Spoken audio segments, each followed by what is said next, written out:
afternoon. This is Chris with Clutter Reduction Junk Removal. Hi, I found this number in my phone and I want to get rid of a couch, but I don't know how much you guys charge or how the process is to remove a couch from my apartment. Sure, no problem. May I ask what area you're in? I'm in Delray Beach, Florida. I'm sorry, one more time? Delray Beach, Florida. Oh, Delray? Okay. Yes. And you said you're in an apartment. Is it first, second, third floor? Second floor. Second floor, stairs and elevator? There is stairs. The elevator is too small. It's for handicapped. Okay, not a problem. And the couch, is it a love seat? Is it a three-seater or sectional couch? It's a two-seat reclinable, the legs go up and the back goes down, like those type of couches. It has like two you press it and you know what I mean? It's like a two-seat reclinable. I don't know how to say it in English. Yes, yeah, I understand. Okay. And then when would you like this to get done? ¿Cuándo? What's going on, guys? Chris here with Clutter Reduction, and I wanted to go over something that I think is a little bit overdue, but it's my notes from JunkCon back in 2022 in October from the JRA event that they had in North Carolina. If you weren't able to go out to it, it was basically a giant expo for junk removal companies.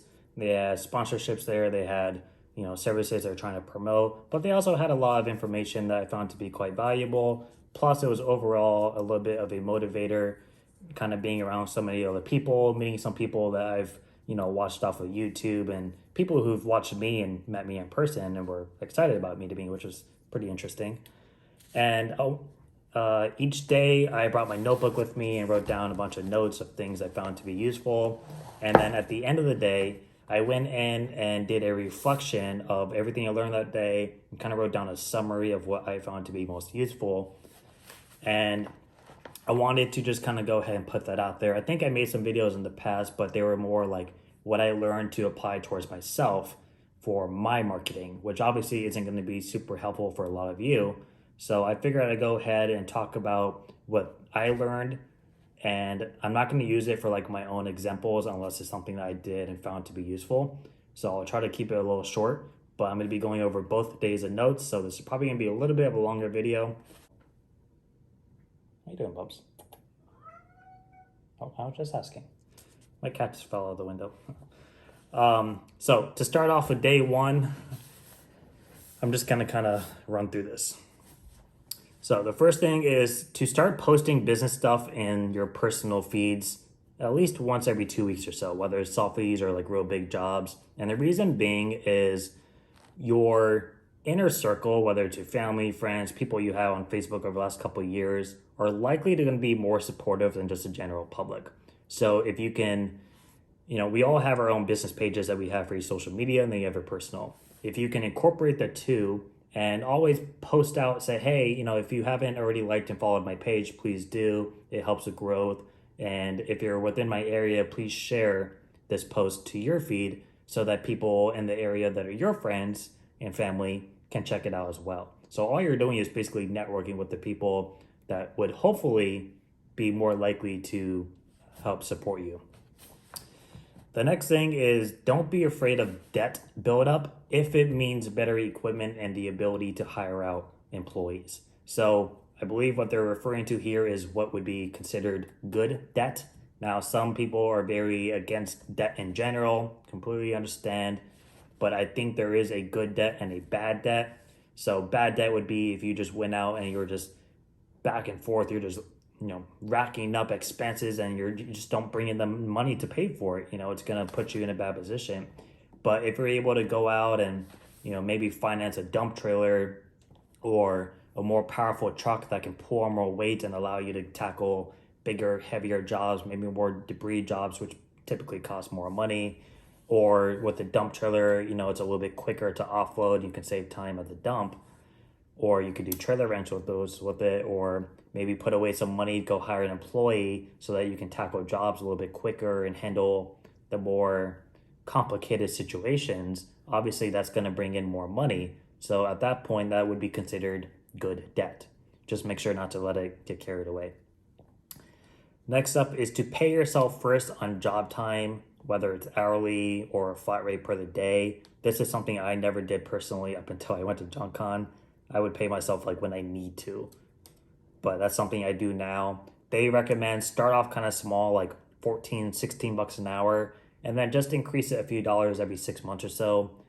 What I personally did was I only pay myself for job time itself. So all this background stuff, doing the research, doing the marketing, networking, that's all free. That's just me trying to grow my business. I only pay myself for the actual labor that I do.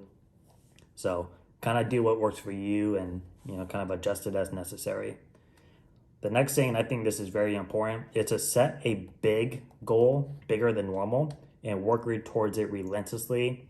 And the reason to set a bigger goal than normal is even if you don't quite get there, you're likely going to get farther than you would if you had set a moderate goal. So let's say you make $50,000 a year.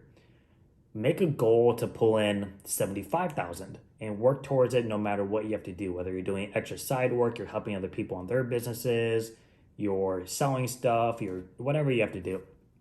And let's say you don't quite make that goal. Let's say you only pull in $68,000.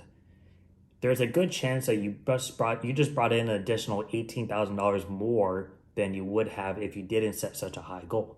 So that's what you're doing. You're pushing for a big goal. You're working towards it. So even if you don't quite get it, you're bound to get a little farther than you would if you set a smaller goal. So that's all that is. It doesn't mean to set an unrealistic goal. If you're making $50,000 a year, you set out a budget to make $500,000, it's probably not going to work out very well, but it's a big goal, so go for it. Next up is to get into the public and community a little bit more, whether you're doing public cleanups, you're trying to work for events for the city, or you're doing volunteer work, anything you can do to kind of get your name out there a little bit. The next one I think is really important for smaller guys especially, and that's don't worry so much about what other companies are doing unless it's for research purposes. Instead, focus on working for yourself and just try to make your business grow in a healthy way. And by healthy, it means in a profitable way or a way where you're not burning yourself out, you're not digging yourself a hole financially. Do what you have to do and what works for you to build your business. The next thing is to find a way to get online booking for websites. So I do think that is a useful tool. They typically aren't super expensive, I don't think. The only reason I personally haven't done it is because I do this by myself. So if I have had people kind of booking up on jobs and I'm not prepared for it ahead of time and I'm walking in there by myself, it may be something that I can't do right away, and that would be kind of bad. So if you have guys working for you, I would recommend trying to do online booking.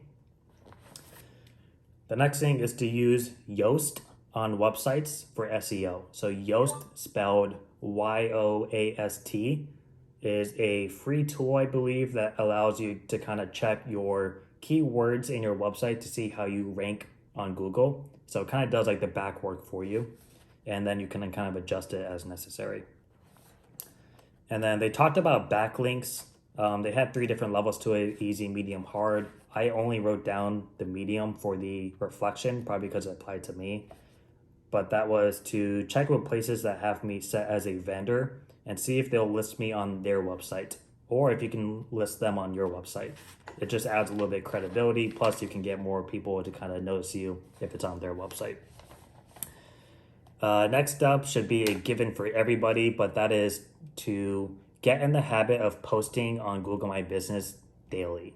So post more promotional deals weekly, bi-weekly, monthly, and try to upload. Anytime you take a picture of your job, upload it to your Google My Business right after you do it for any of your other social medias.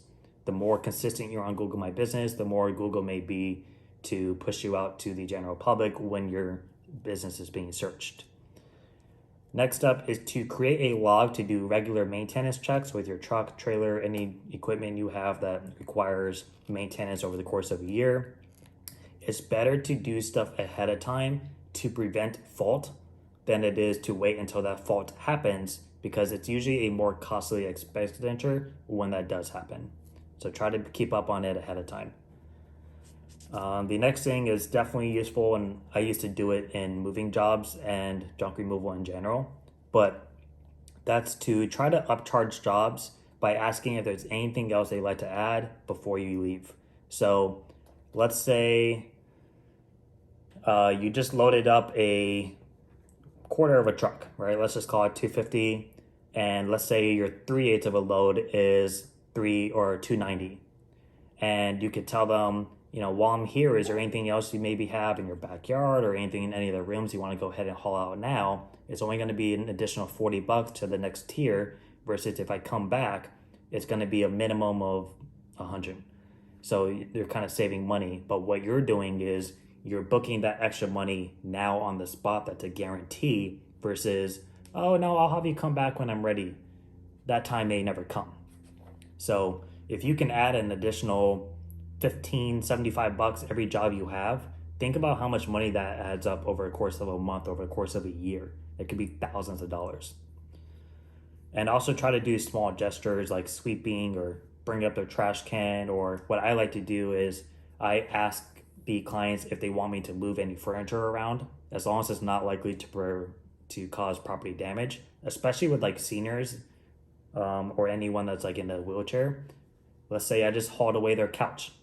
I'll ask them, do you want me to shift around your coffee table? Do you want me to move your nightstand from where it was over to the side so it's out of the way? And usually they're very appreciative of it. Down. Thank you.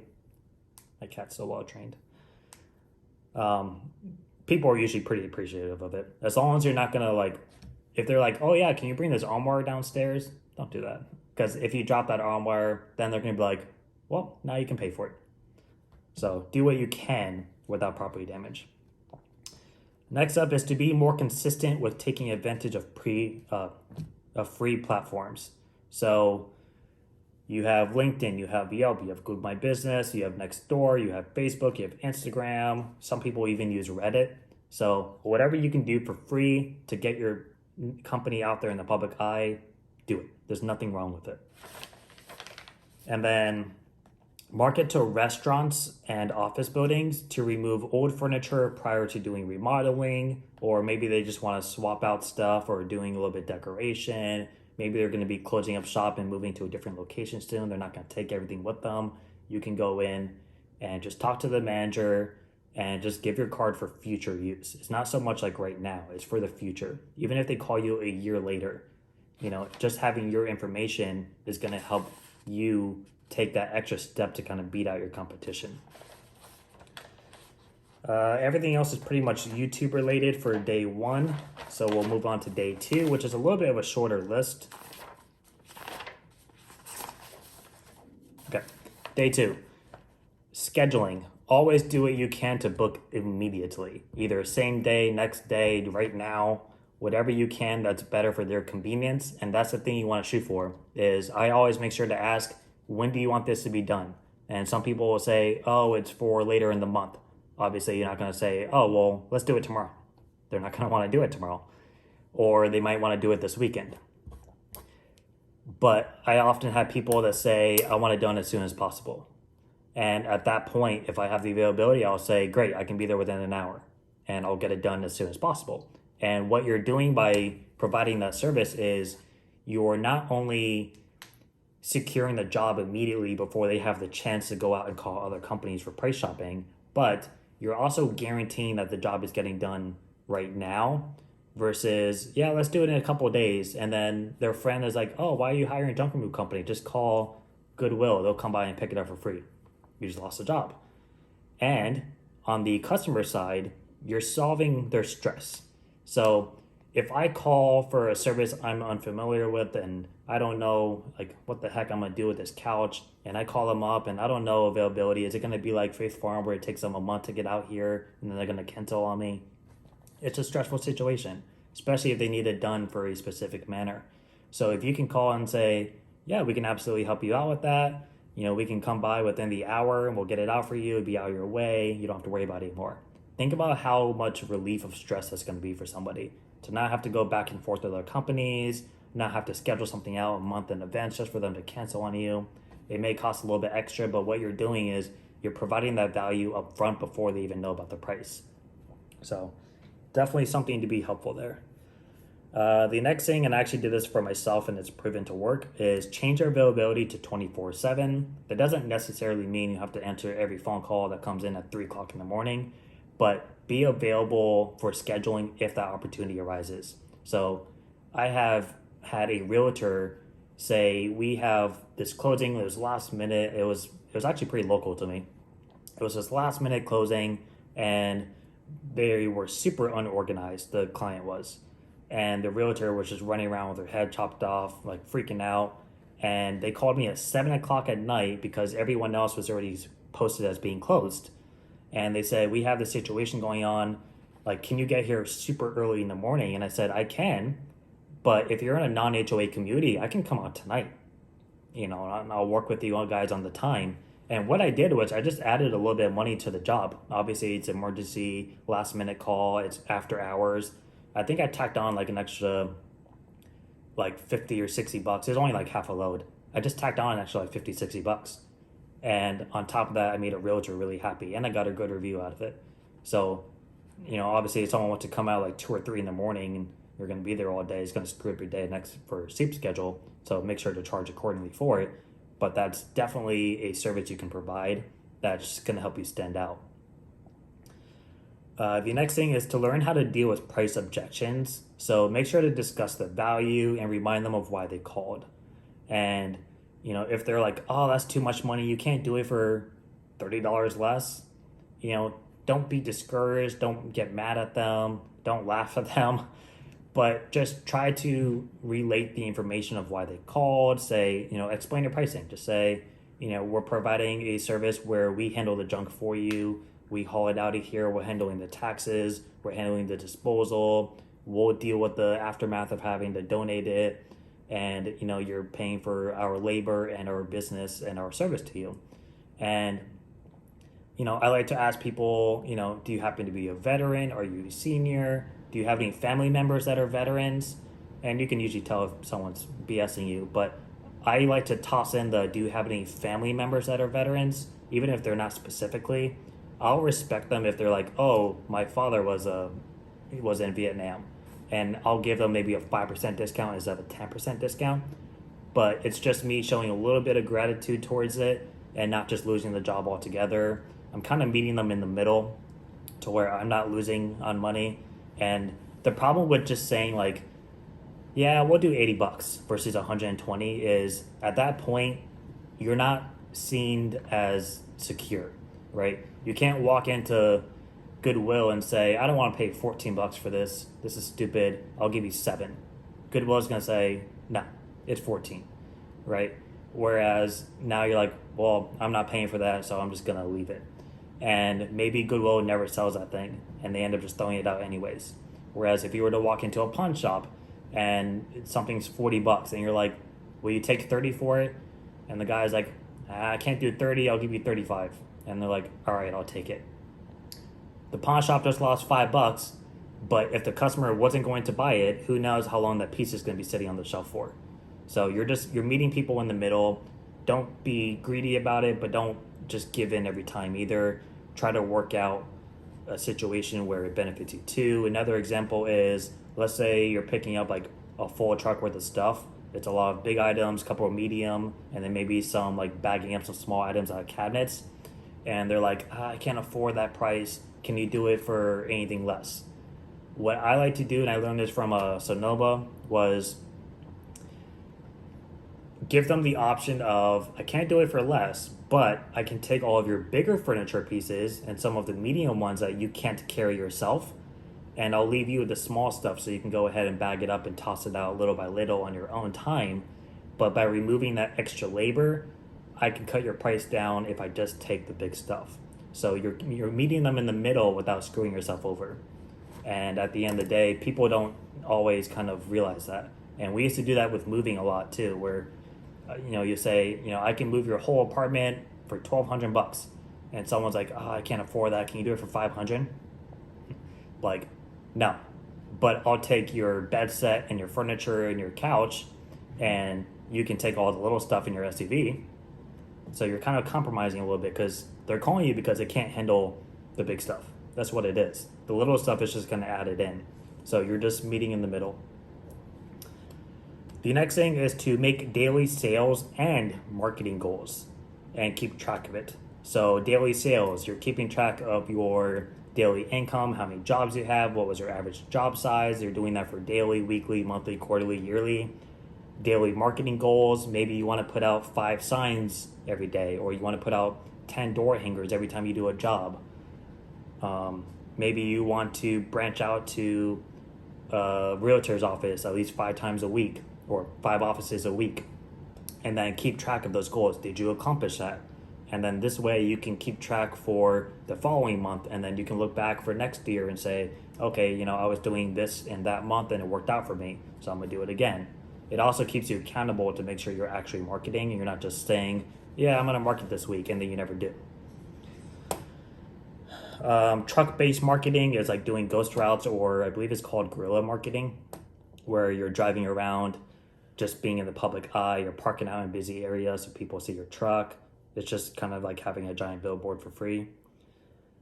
The next thing is to look into having a storage unit for either stuff that you want to resell. Maybe you're storing stuff you want to scrap, or what I found really helpful was keep a bunch of stuff there that you're otherwise going to donate, and wait until it's a big pile, and then just call a donation place and say, hey, can you guys come pick this up?